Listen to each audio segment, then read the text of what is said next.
베드로가 헤롯의 손에서 풀려나는 과정은 매우 통쾌합니다. 4절 말씀을 보면 베드로는 군인 내식인 네페에 맡겨졌습니다. 그러니까 군인 내식인 네페라는 것은 사사십육에서 곧 16명의 군인들에 의해서 물샐 틈 없이 감시당했음을 의미하는 것이죠. 그렇기에 감옥에서 베드로는 옴짝달싹하지 못한 채 꼼짝없이 수감되어 있어야 하는 그런 상황이었던 것입니다. 감옥이란 철저하게 외길로만 출입할 수가 있어서 뒷구멍이라는 것이 없는 곳입니다. 그러기 때문에 그 감옥을 빠져나올 수가 없겠지요. 또 그 감옥을 16명이나 지키고 있다면 이런 감옥에서 탈출하는 것은 전혀 불가능한 일이고, 그래서 단념해야 하는 것입니다. 더군다나 손에 쇠사슬이 채워져 있고 또 감옥문은 든든하게 잠겨 있는 상황입니다. 그렇다면은 굳이 보초와 경비 이런 사람들이 없을지라도 충분히 베드로를 가둬놓기에는 아주 적당한 것입니다. 그렇기 때문에 탈출을 기대할 수가 없는 것이죠. 그런데 참으로 희한한 일이 벌어졌습니다. 갑자기 자고 있던 베드로에게 천사가 나타나더니만 그의 손에 있는 쇠사슬이 풀려지고 또 천사의 지시에 의해서 신발과 겉옷을 입은 그가 영문도 모른 채 천사를 따라가다가 그때 환상을 보는 것 같은 현상들이 베드로에게 연출되었던 것입니다. 베드로 자신은 파수꾼들이 지키고 있는 모습이 아주 역력히 보이는데도 불구하고 파수꾼들은 자신을 쳐다보지 못하는 것입니다. 꼭 투명 인간이 지나가는 것과 같은 현상을 그때 베드로는 체험했습니다. 그러니 베드로가 이 같은 현상을 보면서 생시가 아니라 환상이라고 여길만 했던 것입니다. 그리고 최후의 옥문까지 저절로 열려진 것이죠. 하지만 그럼에도 불구하고 베드로가 나간 것을 아무도 알아채지 못했던 것이죠. 여러분, 과연 이런 일이 현실로 벌어질 수 있겠습니까? 현실로 일어나기 매우 어려운 일입니다. 아니, 자연계 내에서는 이런 초자연적인 현상들이 일어날 수가 없습니다. 아무런 힘이나 압력을 가하지 않았음에도 불구하고 쇠사슬이 풀린다든가 옥문이 저절로 스스로 열려지는 법은 절대로 없습니다. 열쇠라는 것은 힘과 압력을 가할 때만 열릴 수가 있는 것이고, 더군다나 해당 열쇠가 아니고서는 열쇠 구멍이 맞지 않아서 단순히 힘과 압력으로만은 풀릴 수가 없는 것입니다. 그런데 그럼에도 불구하고 잔물쇠가 풀리고 옥문이 열린 것이죠. 더군다나 사람이 다른 사람 앞을 지나가려면 그들의 육안을 피해갈 수가 없습니다. 베드로의 상황에서는 16명이니까 32개의 눈이 지켜보고 있던 것이었습니다. 그런데 어떻게 그 많은 사람들의 시선을 피해서 그냥 지나쳐 갈 수가 있을까요? 은폐, 엄폐물이 없는 상황에서 절대로 그렇게 할 수가 없다는 것이죠. 피해갈 수가 없습니다. 그런 이런 사항들을 고려할 때에 베드로의 탈출은 아주 불가능하다, 이렇게 확정 지을 수 있겠죠. 그렇습니다. 현실 불가능한 일이었습니다. 하지만 그런 불가능한 일이 가능한 일로 실제로 벌어졌습니다. 베드로의 탈출은 결코 그래서 환상이 아니었고 현실로 드러난 생생한 역사적 사건이 되어 주었던 것입니다. 이 모든 게 다 하나님의 능력 안에서 역사된 것이죠. 우리 하나님께서 베드로와 함께 계셨기 때문에 그가 헤롯의 손에서 구출될 수 있었던 것입니다. 헤롯이 베드로를 죽이려는 그 악한 계획이 설 자리가 없도록 우리 하나님이 초자연적인 방법을 통해서 역사하시고 도와주셨던 것을 보게 됩니다. 다시 말하면 하나님이 헤롯의 인간적인 계획과 방법을 아주 비웃은 것입니다. 사람이 아무리 완벽하게 준비한다고 해도 하나님께서 일을 추진하신다면 그 모든 계획은 다 무용지물이 되고 다 숲으로 돌아간다는 사실을 이때 확실하게 가르쳐 준 것입니다. 이렇게 해서 베드로를 가둬두는 일은 그 일에 있어서 헤롯은 실패하고 말았습니다. 반면에 하나님은 베드로를 풀려나게 하는 일에 성공했던 것이죠. 그런데 이 일이 가능하게 된 배경에는 예루살렘 교회의 성도들이 한몫 했음을 보게 됩니다. 즉 그들은 옥에 갇힌 베드로를 위해서 간절히 기도했던 것입니다. 그리고 그들의 그 간절한 기도에 하나님께서 그 기도를 들으시고 역사했던 것입니다. 하지만 오늘 본문을 보면 좀 이상한 기운이 감도는데 그것은 기도와 응답에 대한 엇박자입니다. 우리 다 같이 15절 말씀을 함께 읽도록 하겠습니다. 읽습니다. 시작. 그들이 말하되 내가 미쳤다 하나 여자아이는 힘써 말하되 참말이라 하니 그들이 말하되 그러면 그의 천사라 하더라. 아멘. 베드로는 풀려나서 마가의 집에 와서 문을 두드리고 있는 상황이었죠. 그때 로데라는 여자아이가 문 밖에서 들려오는 이 베드로의 음성을 듣고 뛰쳐나갔습니다. 그리고 정말로 베드로인 것을 알고 매우 기뻐했죠.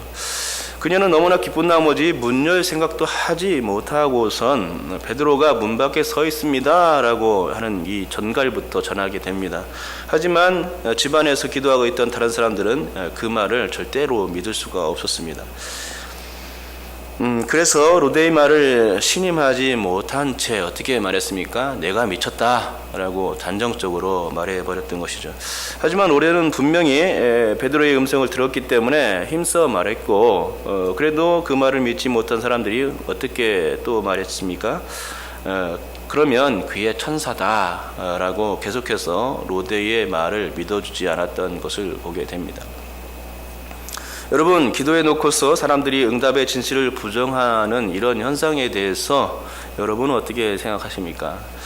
로데라는 아이가 참말이라고 말함에도 불구하고 사람들은 그 말에 절대로 신빙성을 두고 믿어주지 않았던 것입니다. 오히려 자신들의 귀를 막아버렸습니다. 하지만 문 밖에 서 있는 것은 베드로의 허상이나 베드로를 지키는 그의 천사가 아니었던 것입니다. 문 밖에 서 있는 것은 분명히 그리고 너무나도 확실한 너무나도 엄연한 베드로였던 것입니다. 그렇습니다. 베드로의 모습을 확인한 다음에 사람들은 로데의 말을 믿어줬고 그 말이 정말로 참말이었음을 알게 되었습니다. 자신들의 기도가 현실로서 응답된 것임을 깨닫게 된 것이죠. 정말 간절히 기도했는데 그 기도가 역사된 것을 그때야 알게 된 것입니다. 그들은 하나님께서 살아계시고 또 자신들의 기도에 응답하시는 분이심을 그때서야 알게 된 것이죠. 전혀 불가능한 일도 하나님께 아뢰면 그 기도 내용이 이루어질 수 있음을 깨닫게 된 것입니다. 여러 사람이 간절히 기도하면 하나님께서 그 기도를 반드시 들어주신다는 것을 하나님은 그런 분이신 것을 알게 된 것이죠. 설사 자신들의 기도가 전혀 불가능해 보이는 일이라 할지라도 그 불가능한 일을 가능케 하시는 분이 하나님이심을 그때에 똑똑히 목격하게 된 것입니다. 맞습니다. 우리가 기도할 때 중요한 것은 믿음과 기도가 엇박자가 나지 않게 해야 한다는 것입니다. 기도는 믿음을 요구하고 또한 믿음 때문에 기도하는 것이죠. 기도에 믿음이 빠져버리면 그것은 응답을 한쪽 구성에 내려놓고 제쳐놓고 기도하는 것과 다름이 없습니다. 그리고 믿음을 가지고 기도했다면 기도와 응답 사이에는 엇박자가 날 수 없음도 알아야 합니다. 사실 우리들의 모든 기도는 100%의 응답만 있습니다. 왜냐하면 응답에는 세 가지가 있는데 이 세 가지의 응답은 모두 다 하나님의 간섭과 섭리와 그분의 뜻 가운데서 베풀어지는, 즉 성도들의 상황에 맞게 베풀어지는 100%의 응답밖에 없기 때문입니다. 첫 번째 응답은 어떤 응답이냐면 무응답의 응답입니다. 이것은 하나님께서 우리의 기도를 듣지 않는 것이 아니라 하나님께서 무응답이 응답보다 더 좋다고 판단하셔서 내리시는 응답으로서, 즉 무응답도 응답으로 볼 수 있는 것입니다. 하지만 사람들은 이런 응답을 응답이라 생각하지 않습니다. 왜냐하면 자신들이 기도한 내용 그대로 이루어져야 응답이라고 믿고 생각하기 때문입니다. 그것이 너무나 강하기 때문에 무응답하시면 응답하지 않는구나 라고 생각하게 되죠. 하지만 하나님은 우리의 모든 것을 다 아시는 분 아닙니까? 그래서 그것에 맞게 인도해 주실 수 있는 분이죠. 또 전능한 지혜로서 우리의 삶을 읽어내신 능력이 계시기에 단편적인 생각을 가진 우리가 자신들의 생각을 고집할 필요는 없는 것입니다. 하나님이 무응답으로 계속 일관하시네라고 생각할 필요는 없는 거죠. 무응답도 응답이 될 수 있다고 생각해야 하는 것이죠. 즉 하나님은 우리의 모든 기도에 응답하시는 분임을 믿는 그 믿음이 중요한 것이고, 그런 믿음에 있으면 우리는 하나님이 우리의 상황과 형편에 맞게 역사하시며 또 무응답함에도 순응할 수 있게 되는 것이죠. 그러기에 이런 경우 하나님의 실제적인 응답을 이뤄낼 수 있는 영적인 안목을 보여달라고 기도하는 것이 중요합니다. 그래야 무응답이 응답이었음을 깨닫고 하나님께 감사할 수 있을 것이기 때문입니다. 두 번째 응답은 정반대로 이루어지는 응답이죠. 우리는 이런 응답을 응답으로 여기기를 거부합니다. 이런 응답은 내가 원한 바대로 되지 않는 응답으로서 원하지 않는 상황이 연출된 것이기 때문이죠. 그러기에 당연히 감사가 아니라 무엇이 나옵니까? 불평, 이런 원망들이 나옵니다. 찬양이 아니라 원망이 나오는 것이죠. 하나님은 분명히 응답을 주는데 나는 그런 응답을 전혀 기대했던 것이 아니기에 당혹스러워합니다. 그리고 하나님께 대한 신뢰를 깨버리게 됩니다. 하지만 여러분, 이것도 하나의 응답입니다. 하나님은 이런 정반대의 응답을 통해서 우리를 시험하시고 또 연단하시는 것이죠. 우리의 믿음의 수위를 확인하시고 우리가 그 시험에 통과했을 때에 기대 이상의 은혜를 주시기 위함입니다. 그러므로 정반대의 상황이 응답으로 주어졌다면 원망이 아니라 사실 감사가 터져 나와야 할 그런 상황인 것입니다. 왜냐하면 바로 그 시간이 나의 믿음을 인정받는 시간이 될 것이기 때문이죠. 세 번째 응답은 그대로 이루어지는 응답입니다. 사실 우리는 이런 응답을 기대하며 기도합니다. 그런데 그럼에도 불구하고 사람들은 기도와 응답의 괴리를 전제하고 기도하는 것 같습니다. 전혀 이루어지지 않을 것 같은 기도를 이루어 달라고 간절한 믿음으로 기도해 놓고선 그 응답은 안 이루어질 것 같으니 일단은 응답에서 제외시켜 놓는 것 같습니다. 사실 우리는 이런 기도를 드릴 때가 의외로 많습니다. 오늘 본문에 나온 예루살렘 교회 성도들은 이와 같은 기도를 드렸습니다. 그들은 그대로 되기를 기도했으면서도, 그래서 간절히 기도했음에도 불구하고 그 일이 실제로 이루어지니까 매우 당혹스러워하며 그런 일은 일어나지 않는 일이니 그만해라 라고 했던 것이죠. 안전히 그 일을 그 응답을 부정해버린 것입니다. 기도하면 100% 응답이 주어지는 이 원리를 모르고서 기대를 내려놓았던 것입니다. 여러분, 기도는 100% 이루어집니다. 이 사실을 믿으십니까? 네.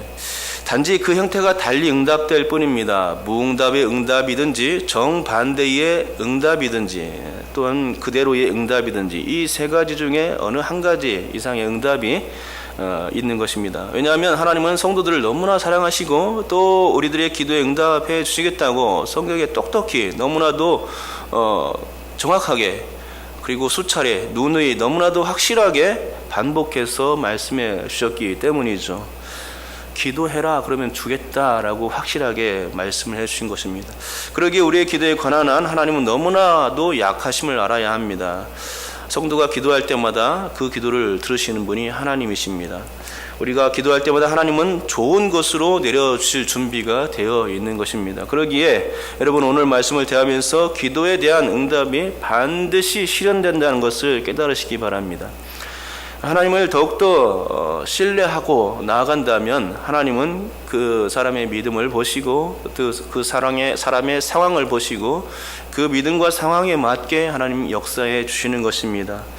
그렇기 때문에 오늘도 여러분께서 기도하신다면 하나님은 100% 나에게 응답하실 거야 라고 하는 그런 믿음을 가지고 기도할 수 있기를 주님의 이름으로 축복합니다.